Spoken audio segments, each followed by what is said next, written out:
तो आज बात करेंगे हम लोग विशेष चैप्टर का, यानी कि शब्द। जानेंगे कि शब्द किसे कहते हैं, शब्द क्या होता है। उससे पहले अगर आप स्टूडेंट हैं, और आई होप कि आप स्टूडेंट ही होंगे, तो मेरे चैनल को सब्सक्राइब कर लीजिए, क्योंकि इस चैनल के माध्यम से आप बहुत कुछ सीखने वाले हैं। तो चलिए स्टार्ट करते हैं कि शब्द किसे कहते हैं। ठीक है, तो जानेंगे एक या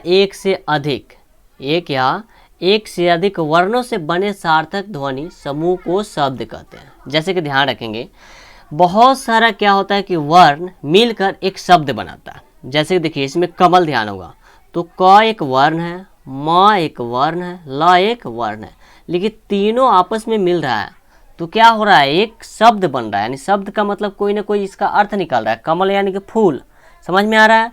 तो बहुत सारा वर्ण मिलकर एक आपका शब्द बनाता है, तो वर्णों के समूह को क्या बोलेंगे हम, शब्द।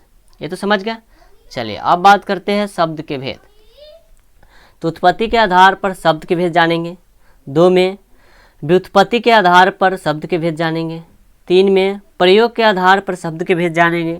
4 में अर्थ के आधार पर शब्द के भेद जानेंगे। चलिए तो एक एक करके हम लोग देखते हैं। और वीडियो अच्छा नहीं दिख रहा है तो फिर क्वालिटी अपने वीडियो का बढ़ा लेंगे आप लोग, ठीक है, तो अच्छे से दिखाई देगा, क्योंकि इसमें छोटा छोटा लिखा हुआ है। चलिए देखते हैं। व्युत्पत्ति के आधार पर शब्द के भेद, जिसको बनावट भी बोलते हैं, व्युत्पत्ति को बनावट भी बोलते हैं।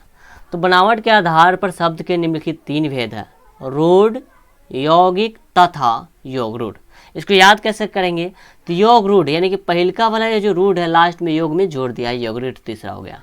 योग, यौगिक तथा योग रूढ़, एक एक करके इसके बारे में जानते हैं कि रूढ़ शब्द क्या होता है। जो शब्द किन्हीं अन्य शब्द को योग से न बने हो, यानी कि दूसरे शब्द के मिलने से न बने हो, और किसी विशेष अर्थ को प्रकट करते हो तथा जिनके टुकड़े का कोई अर्थ नहीं होता हो, उसे हम क्या कहते हैं, रूढ़ कहते हैं। अब ध्यान दीजिएगा, यहाँ पे कह रहा है दूसरे शब्द मिलने से, वर्ण की बात नहीं हो रहा है, यानी कि 2 शब्द के मिलने से ना बना हो और किसी विशेष अर्थ को प्रकट ना करता हो, ठीक है, सॉरी, प्रकट करते हो तथा जिनके टुकड़े का कोई अर्थ ना होता हो, उसे हम रूढ़ कहते हैं। जैसे देख लीजिए कल पर, तो कल पर लिखा हुआ है कल को अगर तोड़ेंगे तो का कोई मतलब ही नहीं निकलेगा, कोई अर्थ ही नहीं निकलेगा, ल का भी कोई अर्थ ही नहीं निकलेगा, लेकिन दोनों को जोड़ देंगे तो एक शब्द बन जाएगा कल और पर, कल पर। तो समझ में आ गया कि रूढ़ क्या होता है। ठीक है, चलिए उसके बाद बात करते हैं यौगिक शब्द। तो जब यानी कि शब्द कई सार्थक शब्दों के मेल से बने हो वे यौगिक कहलाते हैं। समझ में नहीं आया, फिर से देखिए, शब्द कई सार्थक शब्दों के मेल से बने हो वे यौगिक कहलाते हैं। जैसे देवालय, क्या है, सार्थक शब्द, 2 सार्थक शब्द है, यानी कि देव प्लस आलय, क्या बना है, देवालय। राजपुरुष, राज प्लस पुरुष, क्या बन गया है, तो राजपुरुष। हिमालय कैसे बना है, तो हिम प्लस आलय, यानी कि हिमालय। देवदूत कैसे बना है, तो देव प्लस दूत, आदि हो जाएगा। ये सभी 2 सार्थक शब्दों के मेल से बने हैं, उसे हम यौगिक कहेंगे। ठीक है, हिमालय में क्या है, हिम प्लस आलय जुटा हुआ है, तब तो हिमालय बना हुआ है। तो समझ गए कि यौगिक क्या होता है। अब इसमें बात करेंगे योग रूढ़, चलिए उसको भी देख लेते हैं। हाँ, योग रूढ़ देखेंगे, वे शब्द जो यौगिक तो है किंतु सामान्य अर्थ को न प्रकट कर किसी विशेष अर्थ को प्रकट करते हैं, योग रूढ़ कहलाते हैं। जैसे देखिए पंकज दासानंद, पंकज किसको बोलते हैं, तो फूल को बोलते हैं।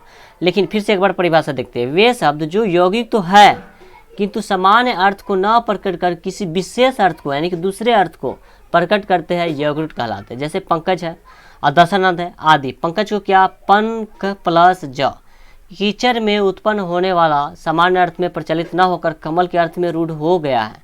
ये क्या है, सामान्य अर्थ में प्रचलित न होकर कमल के अर्थ में रूढ़ हो गया है, इसलिए वो क्या हो जाएगा, पंकज योग रूढ़ हो जाएगा। अतः पंकज शब्द योग रूढ़ है।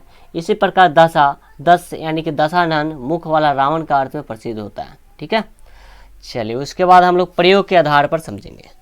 प्रयोग के आधार पर जान लेते हैं। तो प्रयोग के आधार पर 8 भेद है, संज्ञा, सर्वनाम, विशेषण, क्रिया, क्रिया विशेषण, संबंध बोधक, समुच्चय बोधक तथा विस्मयादि बोधक। इसमें इन 8 प्रकार के शब्दों को विकार की दृष्टि से 2 भागों में बांट दिया गया है, यानी विकारी में 4 को कर दिया गया है और 4 को अविकारी में कर दिया गया। चलिए आगे देखते हैं, विकारी शब्द किसे कहते हैं, इसको जान लेते हैं। जिन शब्दों का रूप परिवर्तन होता रहता है वह विकारी शब्द कहलाते हैं। जैसे कुत्ता, कुत्ते, कुत्तो, तीनों हो जाएगा ना, कुत्ता, कुत्ते, कुत्तो, परिवर्तन हो रहा है एक शब्द से। मैं, मुझे, हमें, अच्छा, अच्छे, अच्छी, खाता है, खाती है, खाते हैं, ये सब परिवर्तन हो रहा है। तो विकारी शब्द में क्या क्या आएगा? लिंग, वचन, पुरुष, कारक, काल आदि से रूपांतरित होते रहते हैं। इसके अंतर्गत संज्ञा, सर्वनाम, विशेषण और क्रिया आते हैं, यानी कि इसमें से 4 है, ये वाला जो 4 है वो क्या है? विकारी है, याद रखेंगे। चलिए यहाँ पर भी दे दिया गया है कि इनमें से 4 प्रकार होते हैं, संज्ञा, सर्वनाम, विशेषण, क्रिया। अविकारी शब्द किसे कहते हैं? वैसे शब्द जिनका रूप अपरिवर्तन होता है, यानी कि अपरिवर्तनीय होता है, वे अविकारी शब्द कहलाते हैं। जैसे यहाँ, किंतु, नित्य और है, अरे इत्यादि। इनमें क्रिया विशेष अविकारी शब्द कभी और किसी परिस्थिति में अपने रूप को नहीं बदलते हैं। ठीक है, यहाँ, किंतु, नित्य और हे, अरे, ये चीज़ें होता है। इनमें 4 प्रकार होते हैं। कौन कौन? क्रिया विशेषण, संबंध बोधक, समुच्चय बोधक, विस्मयादि बोधक, ये चारों आते हैं। अब इसके बाद हम लोग पढ़ते हैं अर्थ के दृष्टि से शब्द के कितने भेद होते हैं। तो अर्थ के दृष्टि से शब्द के 2 भेद होते हैं, सार्थक और निरार्थक। इसके बारे में भी हम लोग जान लेते हैं।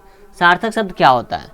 जिन शब्दों का कुछ ना कुछ अर्थ हो सार्थक शब्द कहलाता है, यानी कि जिन शब्दों का सही सही अर्थ निकले उसे हम सार्थक शब्द कहते हैं। जैसे रोटी, पानी, ममता, डंडा आदि, ये सब क्या है? सही सही अर्थ है, इसका ना कोई मतलब निकल रहा है, कोई ना कोई अर्थ निकल रहा है, तो ये सार्थक शब्द हो जाएगा।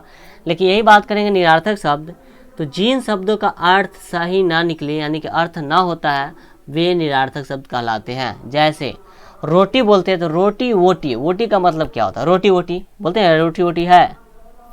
पानी वानी है, वानी का मतलब क्या होता है? तो जो रोटी वोटी, पानी वानी हो रहा है, डंडा वंडा है, इनमें वानी और वोटी और वंडा, ये सब जो तीनों हैं, ये क्या है? निरार्थक शब्द है। इसमें इसका कोई अर्थ नहीं निकल रहा है। तो समझ में आ गया होगा। चलिए एक बार वीडियो को लाइक कर देंगे आप लोग। हाँ, उत्पत्ति के आधार पर जान लेते हैं। तो उत्पत्ति के आधार पर शब्द के 4 भेद माना गया। कौन कौन? तत्सम, तद्भव, देशज, विदेशज। फिर से बोलिए, तत्सम, तद्भव, देशज, विदेशज। चलिए एक एक करके जानते हैं। तत्सम शब्द होता क्या है? जो शब्द संस्कृत भाषा से हिंदी में बिना किसी परिवर्तन के लिए गए हैं वो तत्सम कहलाता है। जैसे क्षेत्र, रात्रि, सूत्र, ये क्या है? तो संस्कृत भाषा से हिंदी में बिना किसी परिवर्तन के लिए गए हैं, तो ये हो जाएगा क्षेत्र, रात्रि, सूर्य। ये बहुत ईजी है। दूसरा जान लेते हैं तद्भव। जो शब्द के रूप, यानी कि जो शब्द रूप बदलने के बाद संस्कृत से हिंदी में आए हैं, यानी कि संस्कृत से हिंदी में आए हैं, वे तद्भव कहलाते हैं।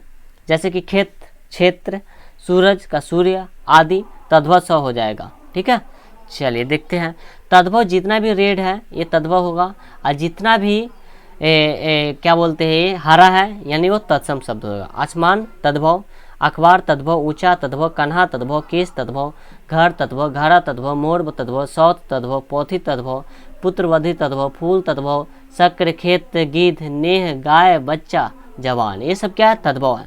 तत्सम शब्द की बात करें तो आकाश, अक्षर, ऊंच, कृष्ण, केस, गृह, घाट, मयूर, सपत्नी, पुस्तक, पतोहू, फूल, शक्कर, क्षेत्र, गिद्ध, स्नेह, गोह, बालक, जिन्हा, ये सब जितना चीज़ें हैं ये तत्सम शब्द हो जाएगा।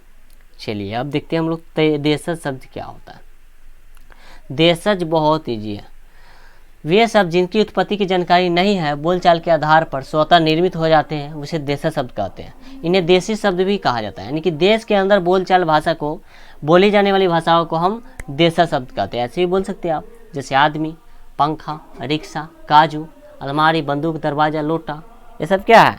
तो देशज हो जाएगा। देशज के प्रकार कहा जाए तो 2 होता है, अनुकरण वाचक देशज शब्द, अनुकरण रहित देशज शब्द हो जाएगा। ठीक है, 2 होता है।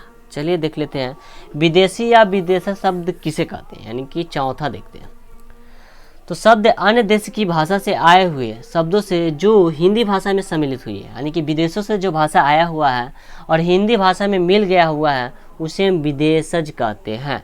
इन विदेशी भाषाओं में मुख्यतः अरबी, फारसी, तुर्की हो जाएगा, उर्दू, अंग्रेजी, पुर्तगाली शामिल है। जैसे स्कूल, अनार, आम, कैंची, अचार, पुलिस, टेलीफोन, रिक्शा आदि।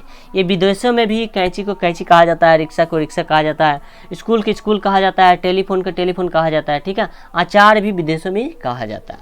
जैसे देखते हैं ऐसे कुछ विदेशी शब्दों की सूची नीचे दी जा रही है। चलिए देखते हैं। फ्रांस में बोला जाता है अनार को अनार बोलता है चश्मा, जमींदार, दुकान, दरबार, नमक, नमूना, बीमार, बर्फ, रुमाल, आदमी, गूगलखोर, गंदगी, चापलूसी आदि। ये सब चीज़ें फ्रांस में बोला जाता है, जो कि अपने हिंदी भाषा में भी सम्मिलित है। अरबी भाषा में रिश्वत, औरत, कैदी, मालिक, गरीब, औलाद, अमीर, कत्र, कलम, कानून, खेत यानी कि खत, फकीर आदि, ये सब अरबी में बोला जाता है। तुर्की बारूद, लाश, दरोगा, बहादुर, कैंची, चाकू, तोप आदि, ये सब तुर्की में बोला जाता है, जो कि अपनी हिंदी भाषा में यही चीज़ें बोली जाती है।